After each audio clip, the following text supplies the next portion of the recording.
My name is Jessica. I'm 27.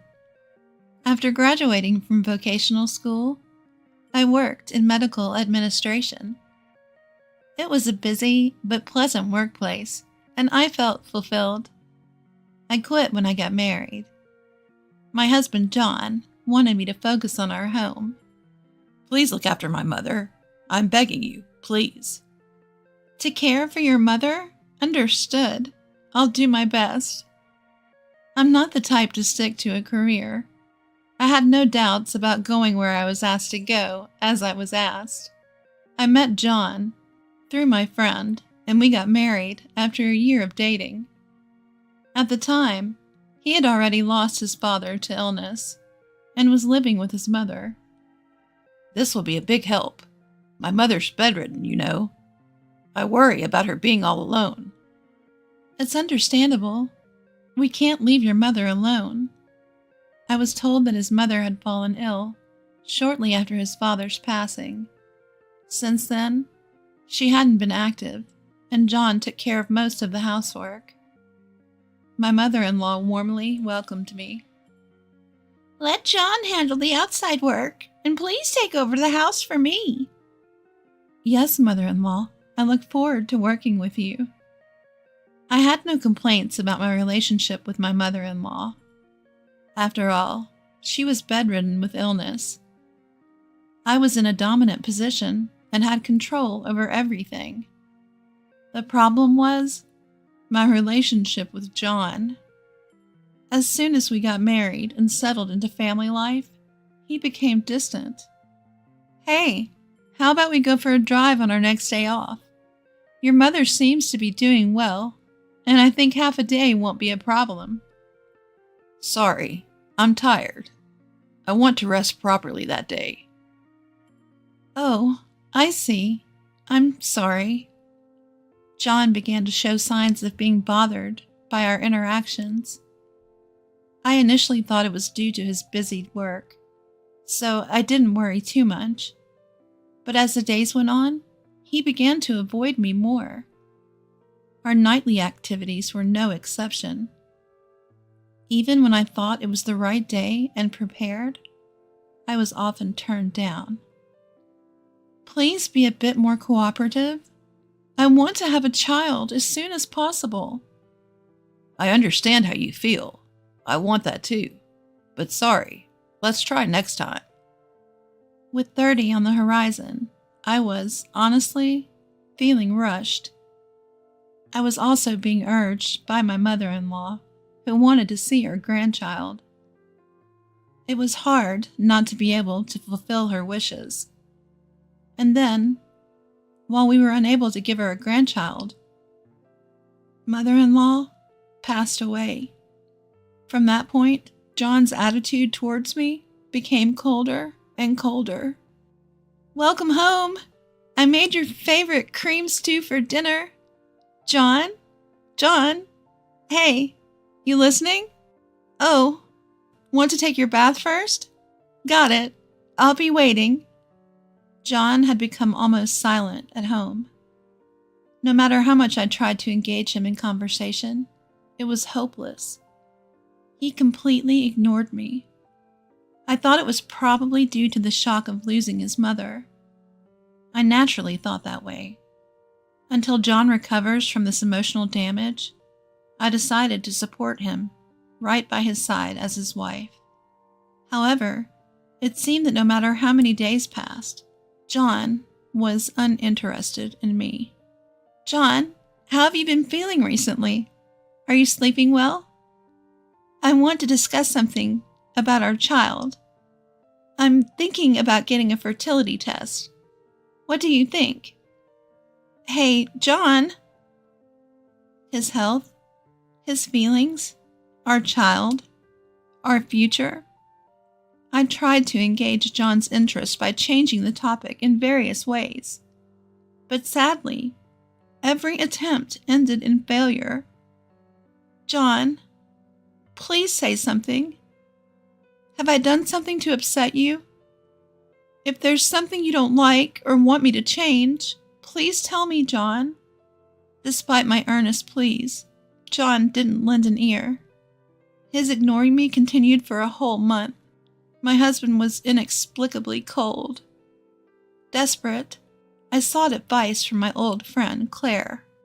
Claire works for a cosmetics company. She's good at her job and has many friends. Whether it's about studies, love, or personal worries, I always seek Claire's opinion whenever I face a problem. Upon hearing my story in detail, Claire solemnly nodded. That's unusual. A couple in the third year of marriage living in the same house, and the husband ignores the wife? That's not normal. You haven't done anything wrong, have you, Jessica? No, I haven't. That's why I don't understand why he's become so cold. Feeling utterly distressed, Claire had promised to help me fully.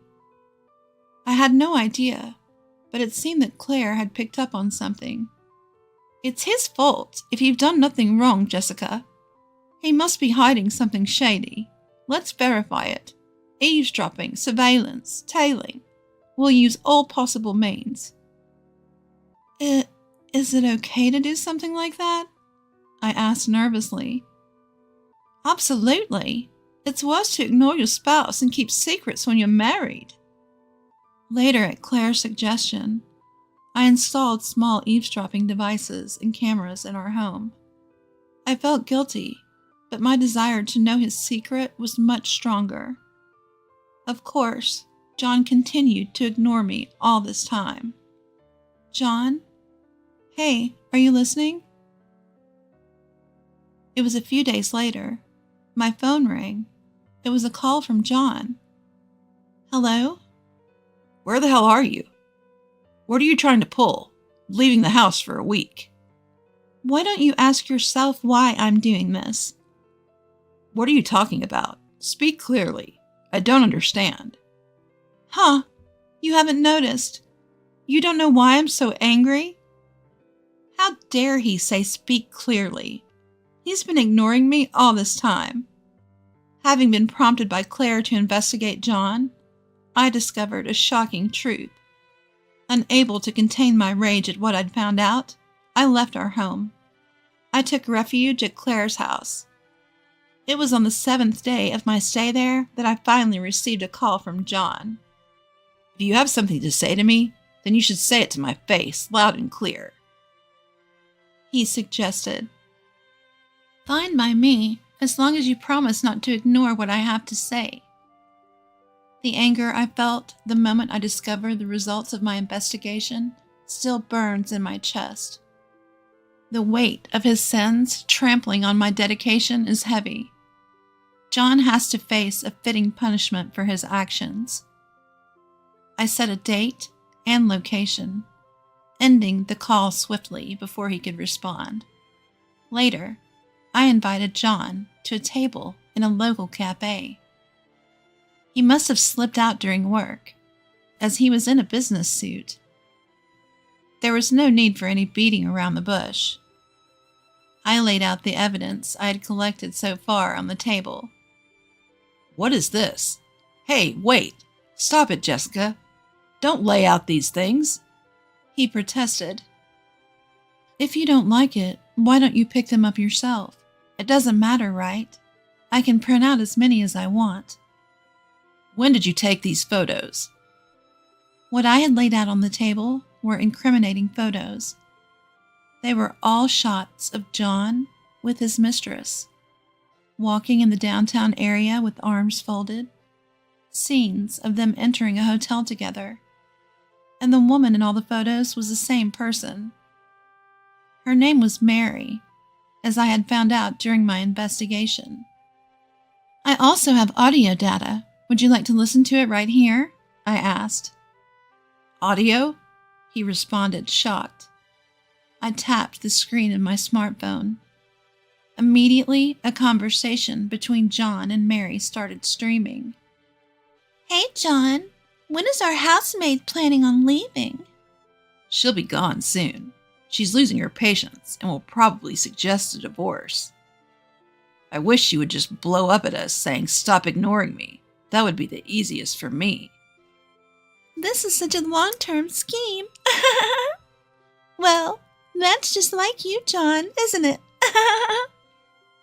When I cut off the audio, John seemed frustrated, as if he thought we were eavesdropping. I wondered what kind of look he was giving to his own wife. John, who was caught red-handed cheating, seemed on the verge of lashing out at any moment. John, you needed someone to take care of your mother, right? That's why you married me. Now that your mother has passed away, I'm no longer needed. John's real intention was Mary all along. But Mary had no intention of taking care of her mother-in-law, and so I, who had no objections to caregiving, was chosen for the role. If someone could just take on this bothersome duty, I guess he didn't care who it was. After his mother passed away, the housemaid was no longer needed. The plan to make life unpleasant and trigger a divorce. What a petty, mean, and unreasonable way to behave. It's disrespecting the sanctity of marriage. The only saving grace is that you and I have no children. Children, huh? About children. You knew, didn't you? You never planned on having them because you knew we would separate. If we did have children, he would have to pay child support after the divorce. John had no doubt planned all of this. Upon my pointing this out, John let out a heavy sigh. Most of what you say is true. I married you intending to leave you from the start. You're the worst. What do you think my life is? My bad. That said, it does save me a lot of trouble. Let's get divorced. Of course. But after I finished speaking with someone else. Someone else? You can't mean... 2 women arrived just in time saying, "Sorry to keep you waiting." What? John? So that means you're the housemaid? I'm not a housemaid. I'm his wife. For now, anyway. Thank you, Claire. You're welcome. What? I thought you were looking for new cosmetics to review. I'm sorry, that was a lie. What I was actually looking for was my best friend's husband's mistress, in other words, you. Claire seated Mary next to John. I showed her the same evidence photos of the affair as before. Mary's reaction was like that of a child caught red-handed in mischief. She didn't seem to quite grasp the severity of the situation. Well, it didn't matter. Whatever her attitude, what I needed to do remained the same. I'm going to demand compensation from both of you. What? What are you saying? Why should I have to pay compensation? I've done nothing wrong. Have I done something to trouble you? Do you really mean that? I've confirmed that Mary herself is married. Does she not find it troubling that her own husband is involved with another woman? She is the daughter of a wealthy family, but she seems completely detached from reality. You were aware that John was married when you entered into a relationship with him, correct? Well, yes, but That's already over the line. Adultery. That's why you're being demanded compensation. Do you understand? I've been greatly inconvenienced by your relationship with John. I was there first. I was with John before you got married. Seems so. You were in a relationship with John before he and I got married. But it doesn't matter who was first. You committed adultery. That's enough. Whether she didn't understand or didn't want to, persuading Mary was a chore. Eventually, she slumped onto the table crying. She kept wailing that her dad would definitely scold her. I wonder if she means her husband. I thought of informing her that I'd be sending a certified letter in the near future, but decided against it. I'd have to start by explaining what a certified letter was. While I was interacting with Mary, John remained silent with a solemn look on his face. John, sign these 2 documents. They're the divorce agreement and divorce petition. $30,000 for compensation? Isn't that too much? Hey, don't go judging the extent of my mental distress, all right? At my words, John closed his mouth for good. All that could be heard in the restaurant after that was Mary's sniffling sobs. Later, my divorce from John went through without any problems. I was able to confirm that the compensation and asset distribution were transferred into the specified bank account in one lump sum. I decided to use that money to move into a slightly more expensive apartment. A fresh start in life, at last. It was a luxury I afforded myself to stir up my spirits. Apparently, John had to sell his childhood home to pay the compensation money. It's a pitiful thing that after paying the necessary amount, his money was pretty much down to zero. Though it couldn't be helped since the $30,000 he paid me wasn't the only thing he had to settle. Seems like John's going to end up paying well over $100,000, doesn't it? It seems that way. After all, he's been hit with a damages claim from his company, the wife of an executive at one of John's company's crucial clients. That was Mary. The executive, unaware of the situation, was reportedly enraged after reading the certified mail I sent. I sent pictures as evidence, so Mary had no way to deny it. Moreover, Mary was helping John by leaking her husband's company information. This affair and the ensuing fraudulent act created a major issue between the two companies. John seems to have lost his place. He's not only been given the cold shoulder by his superiors and colleagues, but also been fired and slapped with a huge amount of damages. One of them explained, "Poor guy, though he brought it upon himself. Do you think he'll be repaying this debt for the rest of his life?" In all honesty, that's what I believe will happen. John's future looks bleak. He's probably racking his brains right now because of the overwhelming cost of his affair. Later on, it appears John had a hard time finding another job. He gave up on full-time employment and was reduced to making ends meet through odd jobs. There are also rumors that the managing director was working behind the scenes to prevent John from getting a new job. However, the truth of this matter is uncertain, and it's doubtful anyone would gain anything by trying to confirm it. John, who had also gone through a divorce, reconnected with Mary, another divorcee, and they started to live together. But it seems that their living situation is not going well. After all, Mary is quite a spender. She really spends money like water. Picking in a warehouse, cleaning, moving jobs, checking automobile parts. The money John painstakingly saves up from these jobs, Mary can spend in an instant. All for the things she wants, like cosmetics, makeup, bags, and clothes. They can't seem to stop arguing about how to spend money. So despite the fact that they are not cheating on each other anymore, it seems that their relationship is strained. I heard this story directly from John himself over the phone. He came to me asking for financial assistance because life was tough. What did you do then? Of course I refused. I'm under no obligation to help them. Who would want to help those two? After all, they are the ones who used to call me a maid behind my back. Yeah, it doesn't matter what happens to them. After the divorce, I returned to my job in medical administration, and am working happily at my new workplace. I am so busy that my head is spinning, but that's what suits me best now. When I have free time, I inadvertently remember unpleasant things and feel gloomy.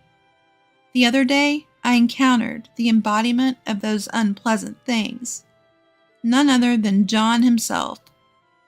It was on my way home from work. A lonely twilight road. He called out to me as I was hurrying home alone. I turned around and was speechless for a moment. His hair and beard had grown out. His skin was tanned. His cheeks were thin and sunken. His clothes were grubby and ragged. I was surprised and appalled at the sight of John, who had completely changed. "Hey, long time no see." "Is that you, John? Are you okay?" Are you managing to eat every day? I ended up asking questions like a guardian would. John's state, even to my eyes, which were supposed to despise him, appeared pitiful. I'm getting by eating every day. Not 3 meals, though. Haha. What about work? Not getting much these days. I'm collecting empty cans and old magazines during the day. If I take them in bulk to a dealer, they buy it from me per pound. After we talked a while, John hesitantly broached the main subject. Listen, do you think we could try again?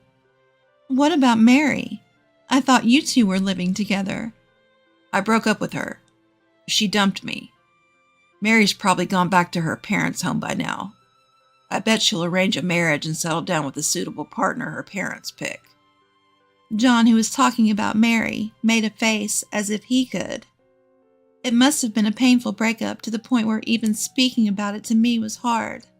John's current state is truly pitiful.